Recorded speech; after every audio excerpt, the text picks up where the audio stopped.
A powerful AI named Mrs. Davis must be stopped, and Sister Simone, a nun played by Betty Gilpin, might be the only one that can do it. Let's talk about the Peacock miniseries, Mrs. Davis.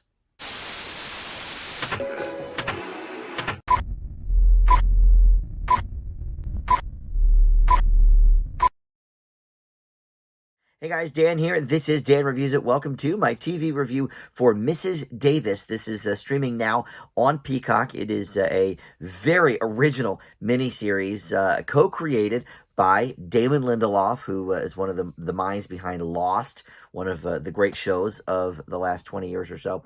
But before we launch into the specifics of this here program, let me welcome you into Dan Reviews It.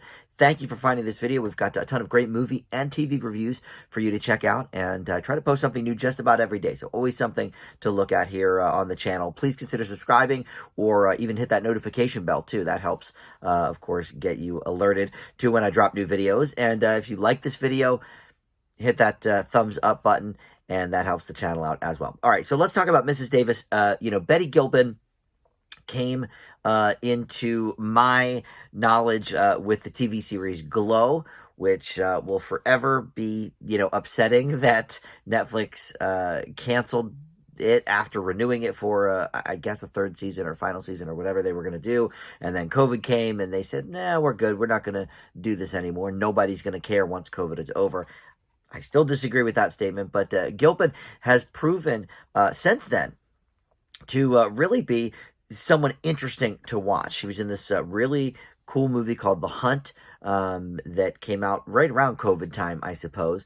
But now she's starring as Sister Simone in Mrs. Davis. So Mrs. Davis is the name of this AI that is very powerful and is tracking her down, really, kind of making her, forcing its hand on her as Sister Simone to find the Holy Grail. And in return, if she does do this, then Mrs. Davis, the AI, has agreed to turn itself off. So this is a world, it's present day 2023, but it is a world beyond, Facebook and Twitter. They are mentioned in, I think it might be episode 1, but they're like, oh, but nobody uses those anymore. They're irrelevant because everybody just uses Mrs. Davis.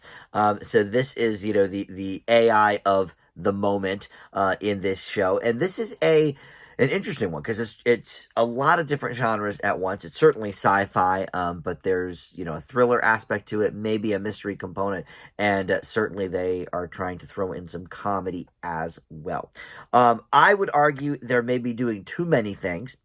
I'm not sure any of them necessarily stands out as something that's excellent because too many things are being thrown into the mix, but many of them I think are very good, if not excellent. The humor, I think, is too sparse. I think if they wanted to go in that direction, they could have packed it a little bit more with some jokes, or, even like snide comments. There's some like every now and then, and there's a little bit of humor there at play, but it's not nearly enough to, I think, call this an out-and-out comedy.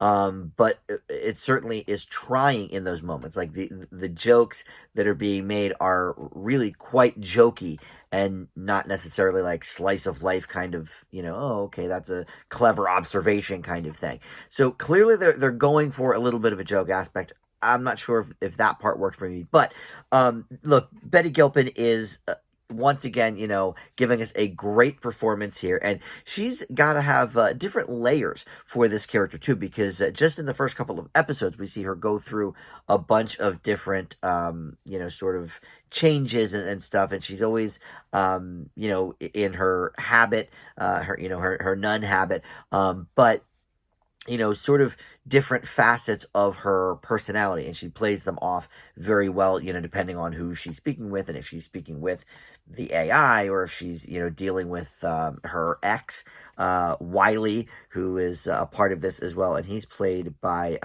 Jake McDormand, who we've seen in a handful of things, including that Limitless TV show they did a few years ago that was very good. So the two of them have some nice chemistry. But really, I think the main reason to stay in this world is the sci-fi aspect of it, the sort of mystery thriller type component, and that is very compelling. Now, is this enough for an entire miniseries, or could we have gotten, maybe a 2 hour movie out of this? I don't know. And that's the question I think, and I bring that up a lot on my channel here when I review these miniseries. Sometimes it does work a little bit better as sort of an open-ended series, or sort of a more closed-ended miniseries, but like an 8 hour, affair kind of thing.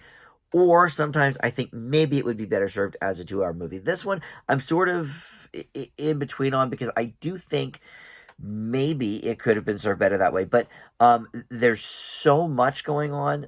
Again, maybe too much. But there's so much going on that I do think the miniseries route perhaps was the way to go here, so we could really flesh some of these things out. And look, Damon Lindelof, I've been following his career since Lost, and many of the things he does. And a lot of them do have this really original component about them. And I will say, Mrs. Davis is unlike any show that I have seen, I think, in 2023 in terms of its, scope, and in terms of what it's trying to do with all the different moving parts.